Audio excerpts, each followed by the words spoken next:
My name is Ramon Galindo, and I'm a World War II veteran. I had a baby face at that time. I wanted to be a pilot. After they interviewed me, said, "Well, I'm sorry, we can take your brother, but we can't take you." I said, "Why?" They said, "No, you're a Mexican citizen, so we can't take you."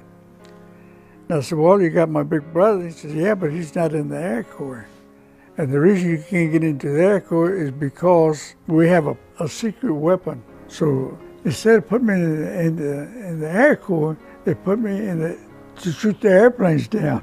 And that's what this is all about." Okay, we call this monkey suits. Every driver had a suit like this. You see, we had earphones, and because if you're a driver, you was also a radio operator. The background that you see there, those two windows, that was our barrack. We all had to be buddy-buddy. You become friends right away. You have to. It's best that you do. You learn to respect the fellow next to you. Anything happens to him, you give him first aid, or vice versa. So you get to be more like brothers, a family.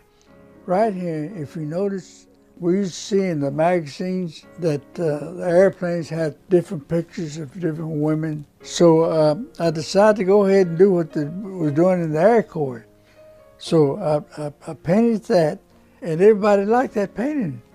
And one of the soldiers, his girlfriend, her name was Lena. He said, "I'm going to name it Lena." I said, "Well, go ahead and put the name on it." Okay, this canteen had a history after the war. You know, the canteen is made out of aluminum. So I took a little knife and I put in the names of the camps that we were going to. Camp Wallace, Camp Edwards, and when I went to overseas and what countries I went through, it had all that engraved on it and the year. And when I got out of the service, they said, "Well, you can't keep it. It belongs to the United States government." And I hate to give it up, but they claim it was theirs, so I let it go. This was taken in Glasgow, Scotland.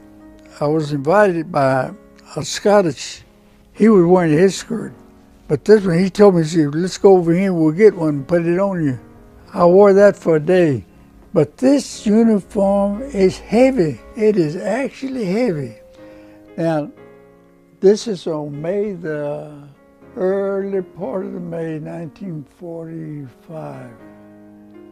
We're going from Germany into Pilsen, Czechoslovakia.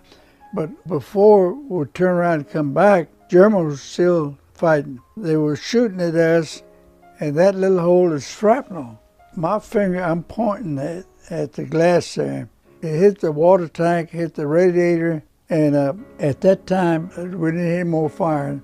So everybody run and got into it and it took off. Oh, okay, so this is up in the Alps. I wanted to go see a friend of mine, and I stopped a civilian, so I gave him a pack of cigarettes for him to loan me his motorcycle. That's what he cost me. He was glad to get cigarettes.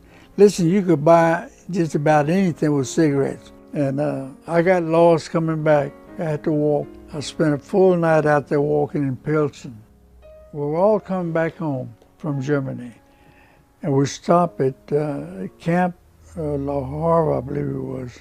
We took the picture there at the camp.